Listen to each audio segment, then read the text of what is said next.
Hello and welcome back to another episode of the Tank Observers podcast. My name is Jackson McCarty, as always joined by my co-host Chris Spar. And Chris, what are we doing today? Answering some true or false questions, the savior of any high school math quiz. Yes, the true or false, we're just going to be presenting some pretty broad, maybe assumptions or just general questions about the draft, and it's between us to figure out if it's true or false. It's in the name, and you'll catch on pretty quickly. First off, true or false, Topher, there are 3 top 10 draft selection wide receivers in this class. The answer is true. Like it or not, and I don't, but it's just true.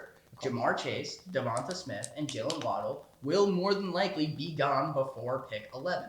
It's how it is. Whether they all deserve to be or even just one of them do, it's just starting to look that way. Between the Eagles, the Lions, and the other teams in the top 10, you got at least 2 within the top 9, at least.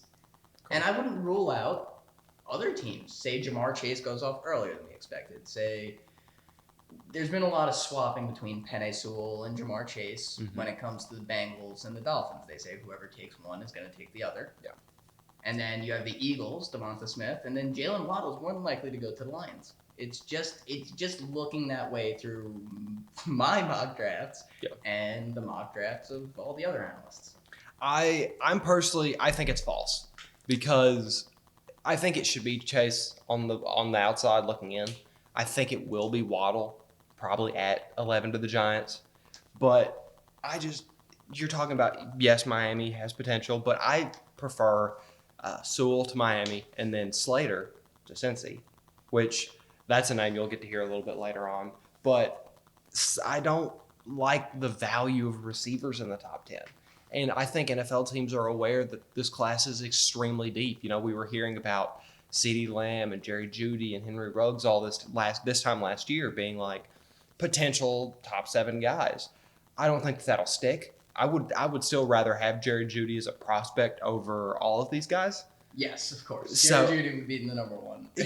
Exactly. So like looking at it top to bottom, it's like if you can't justify taking Jeudy in the top 10, I can't justify these 3 guys going in the top 10.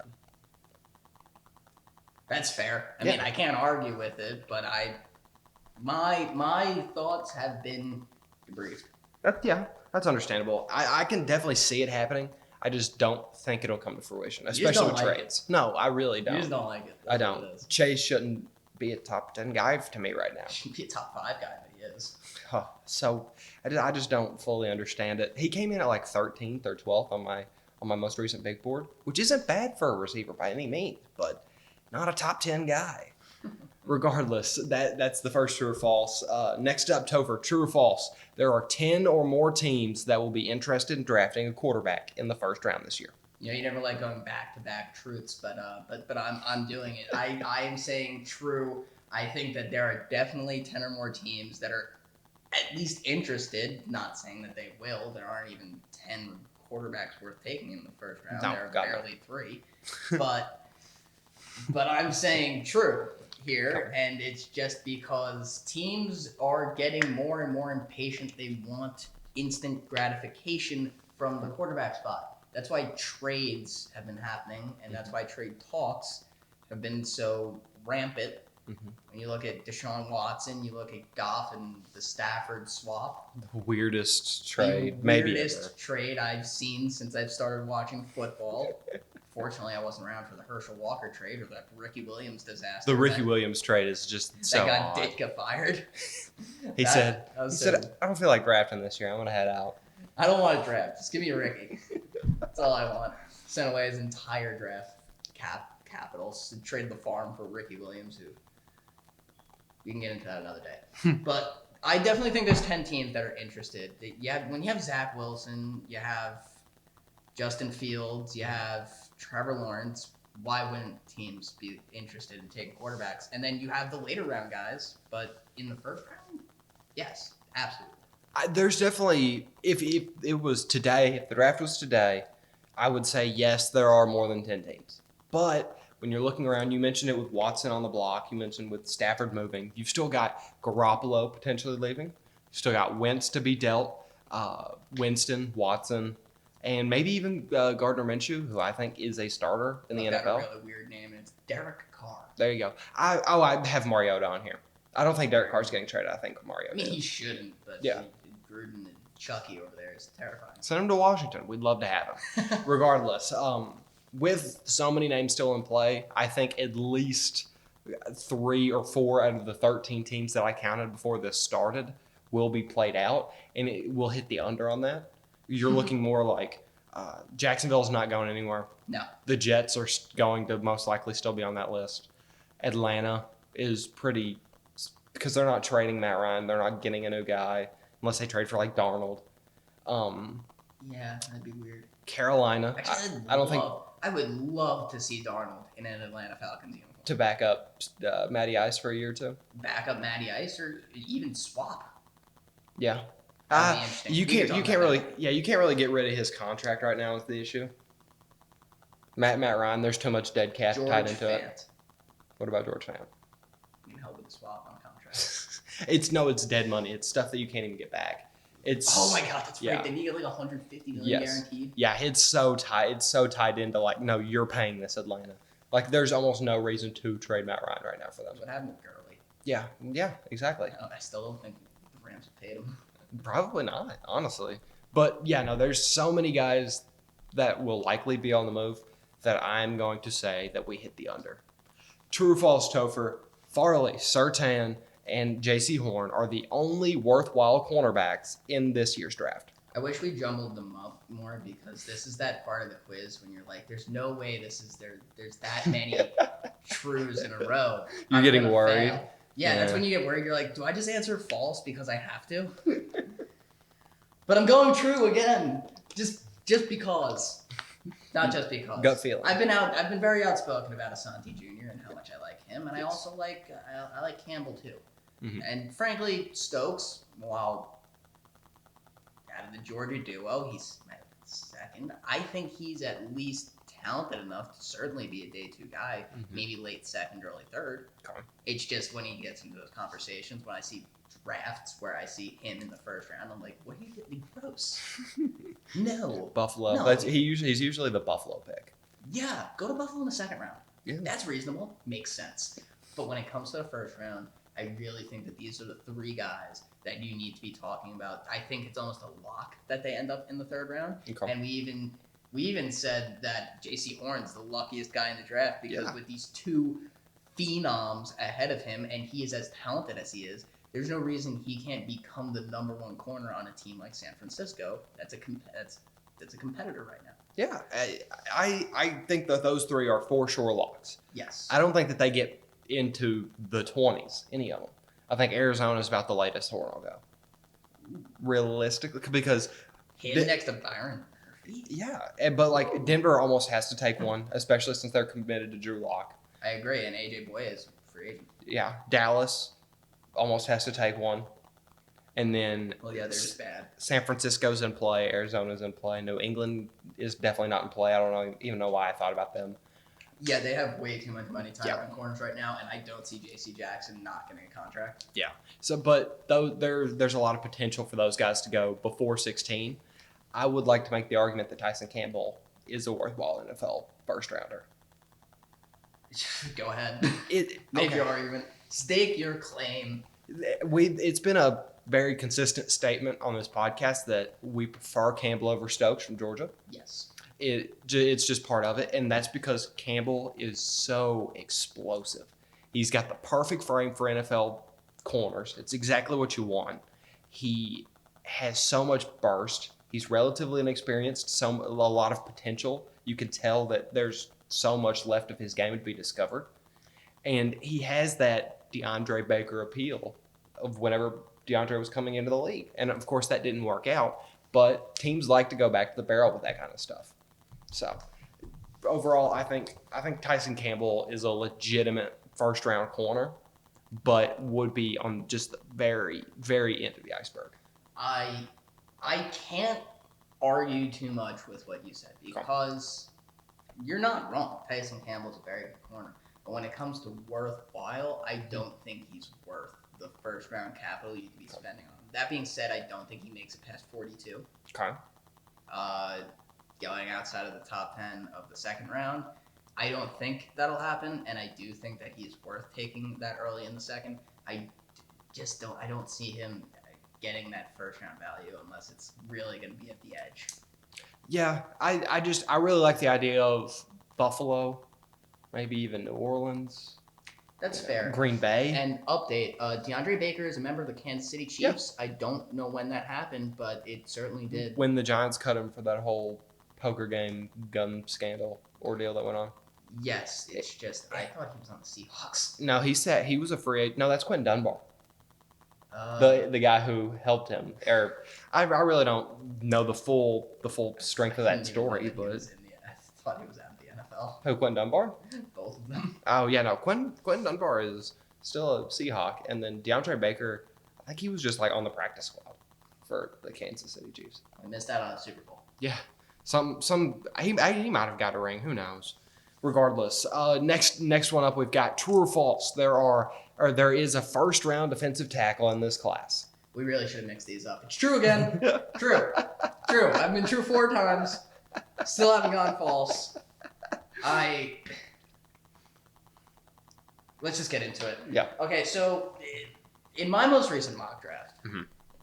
I have Barmore to the Vikings at 14. Okay. So if I said false, I'd kind of be going against something I've already put in the paper. 14 being the team you support, Minnesota. Minnesota, having him next to Michael Pierce, someone I feel like most people forgot we signed to a 3-year deal, would be most excellent. Wasn't he out all year for the COVID? He sat out Yeah. due to COVID. He was on the COVID IR list, whatever. Yeah. That whole thing. Yeah. I think Barmore would be a really good fit next to him. That being said, I'm not here to talk about the Vikings. I'm here to talk about the fact that I do believe he is a first-round talent. And frankly, I think Tufele could find his way into the first round. It would really be, at the end, probably some team like the Saints Okay. who have a pretty complete offense unless they're going quarterback or something. Maybe they have Jameis Winston, Something like that. Winston, Taysom, something. I don't know. They'll do I something. doubt or that other. they'll be drafting a quarterback is what I'm saying. Yeah. I think getting someone put next to Sheldon Rankins, if they're not just, completely giving up on that as a thing, Mhm. or if there's not a linebacker that they like. They took Zach Baldwin last year in the second round, so I'm not going to say that they're taking a linebacker either. Corner, maybe. You mentioned Campbell. Yeah. Not out of the question. No, But I think Tufele could find his way there because I do think Barmore is going earlier. If you want to say that first round talent, Barmore makes my list too. I don't think that there is one here. I'm going with false because in my most recent mock draft, which I'll link it, it's a 7-rounder that I did on Discuss the Game. Follow me on there, by the way. Thank you. I appreciate that. But no, in my most recent one, I didn't have a defensive tackle going until almost the end of the second round. I'm not huge on anybody. Barmore wasn't a solidified top 75 guy until the last 2 games of the season. Woo! I don't really like to roll off recency bias like that. And I know you have been higher on Barmore than I have in the past. So I understand where you're coming from with him being in the first round, but I honestly wouldn't be shocked if Davion Nixon becomes the first D tackle off the board from the 1 year that he's had. It's just, if Minnesota doesn't pick a D tackle at 1, I don't think any of the other teams' primary need is D tackle, and I don't think you can justify taking a D tackle in the first round. Debatable. The Saints. Like, come on. That's the only way. And I think that they're linebacker. I think that their primary need is linebacker because Anzalone is a free agent. Well, here's the thing. When it comes to teams like the Saints, Or wide receiver. they love free agent linebackers. They do. But who in this class, or who in the free agency cycle is going to be serviceable, like if you could just get Zaven Collins? Right outside linebacker for the Vikings, Eric something. Can't remember his name. Really good pass cover guy. Honestly, just a better version of Anzalone. You don't think Minnesota's bringing him back? No. BJ Goodson's another one. I don't know. I would rather have Zaven on the team-friendly deal and not have to splash on either one of those guys, especially since you're going to get the 5th-year option. No, I don't think that there's a D tackle in this class that is first-round quality. Here you go, Topher. Here's your chance to change your answer. True or false, Rashawn Slater is OT2. False. There you go. Yes. You broke the streak. I'm outspoken about how much I really don't think Rashawn Slater is very good. Recently came to the conclusion that he is Titus Howard 2.0. We all know how well that is going. EFS. For the Texans. Could be an air flyer situation. Oh my god, it is so EFS. It is aggressively EFS. Why do you have a 6'2" tackle? 6'3", but still 6'2". point stands. And he's like 290. Yeah. Put him on the inside. He's gonna be an athletic swing guard that can easily lead block. Yeah. He's basically just a oversized fullback. That being said, I think Slater is going to play just as well at tackle. I don't think he's an impressive tackle. I don't like how he holds up in pass coverage. He is definitely a primary run blocker. He won't be able to handle the larger sized defensive ends in the NFL. And frankly, I'm surprised Rousseau doesn't throw him over his head when he's rushing against him. That being said, I do have people that I'm putting ahead of him as my OT2s. I'm not just trashing poor Rashawn Slater. Yeah. I think Samuel Cosmi, despite also being a little undersized when it comes to the weight, is a much better. I also think he's another swing tackle who is definitely needs to put on weight and become that rock that you can count on. But at the moment, he's really just like Lane Johnson, but too tall and skinny. He relies heavily on his athleticism, which Lane Johnson used to his advantage. When you're as skinny as Cosmi is, it's going to be harder to do that. He's got to pack on weight regardless. He does. I also think Darisaw is better. Darisaw. I think Darisaw is probably the OT2. And there's one more that Jalen Mayfield, maybe? Mayfield or Eichenberg. Eichenberg. They both are. I don't think Slater's very good. He's really falling far. Yeah, Topher is definitely not on the Slater bandwagon. I'm false here, just as well as you. First time we've agreed in this entire video. We haven't agreed in a while. No. On anything. That DT one was the biggest separator. When we were coming up with which ones we wanted to hit, and we were kind of talking about it a little bit, he was like, "Oh, so we're the complete opposite on that one." Yeah, pretty far. As far as the opposite of the spectrum as you can get. But yeah, no. But the Slater take brings us back together. I'm a huge Darisaw guy. I think that if Darisaw's there at 19, Washington has to take him. If he's there at even 13 for the Chargers, you take Darisaw. And because he's just so talented. And I understand that Slater will likely be the first one gone because of his versatility, because he can play all 5 spots. You still, if you're singling it out as OT2, it's Darisaw. And it's not even close to me. It isn't close. He's undersized. He shouldn't play all 5 spots. He should play 3, maybe even 2. Stick to guard. Stick a spot. Just find somewhere you're comfortable. It's almost like Cesar Ruiz last year, but overboard. Yes. Because that was his appeal. He's like, oh, he's a center and a guard, and he's like really good. But Slater would literally be the exact same prospect if he would just stick to guard and center. He should stick to guard and center. Yeah, and we love Cesar Ruiz. And yes, I think Slater. Yes. I liked Ruiz. I liked. You liked Intane Moody too. Intane Moody, yeah. Yeah, no, Slater would be. I think you would actually really enjoy Slater if he was just a guard center. If he was a guard center, he'd probably be guard 2. Yeah. Maybe 1. I really don't know. I haven't seen a lot of him at guard because he loves promoting himself as a tackle that can do both. But yeah, no. So that right there, we're in unison here. False. Slater is not the second best offensive tackle in the class. To wrap the show up, Topher, as you know, there are 32 picks in the first round of the NFL draft. But true or false, there are 32 deserving first-round prospects this year. False. It's false. I don't think so. And it's not really anything too heavily against this class. I do have 31 guys that I like. But when you have the number 32 there, I'm not just going to plug it. I'm not just going to pick at straws being like, I guess Rousseau gets in. It's like, I guess he makes sense. Which the most notable not inclusion for you was Lance. I do not have Trey Lance in my top 31. If you want to see my top 31, I guess we might be able to throw it. It doesn't matter. The thing we're going to announce at the end of the show, we can include it on there. Yeah, that. So stay tuned for that. But yeah, I don't have 31 guys. I don't have Rousseau, Trey Lance, Terrace Marshall. I don't have them there. In fact, I have Rashawn Bateman over You Terrace do. Marshall. You do, like, comfortably. Yes, comfortably. In fact, yeah.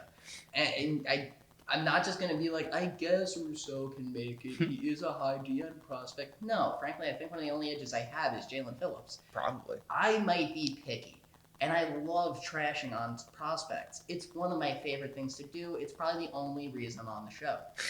That being said, Negative Nancy over here, who hasn't said true this entire show, Yes. is finally gonna throw it out there. I am. This is finally where I get to say truth. There are more than 32 prospects.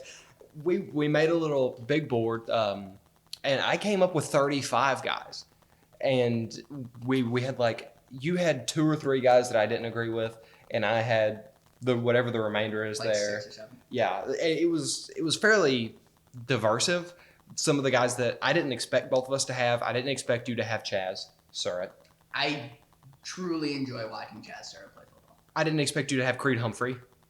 I love Creed Humphrey.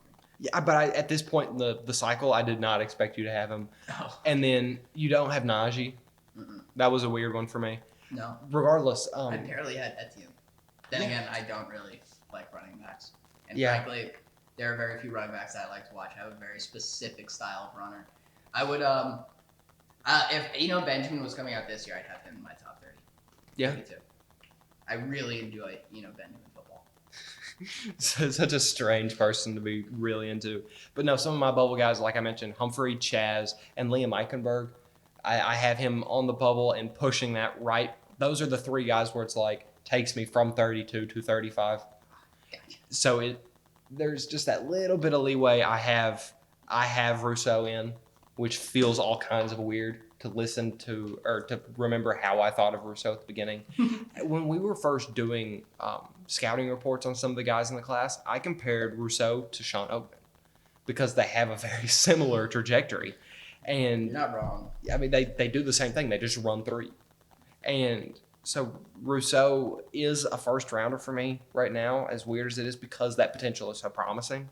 I wouldn't take him inside the top 20. But yeah, no, for the first time that I get to say truth, it is actually the most positive outlook probably on this entire thing. Yeah, no, you're spot on. You do. you got me there. I don't. No. No. Well, that concludes the true or false section. But Topher, I'm going to let you announce what we've recently been working on and what is now up and running and will be linked in the description. Yes, listen here. Yes. So we started a TikTok that I'm currently running, and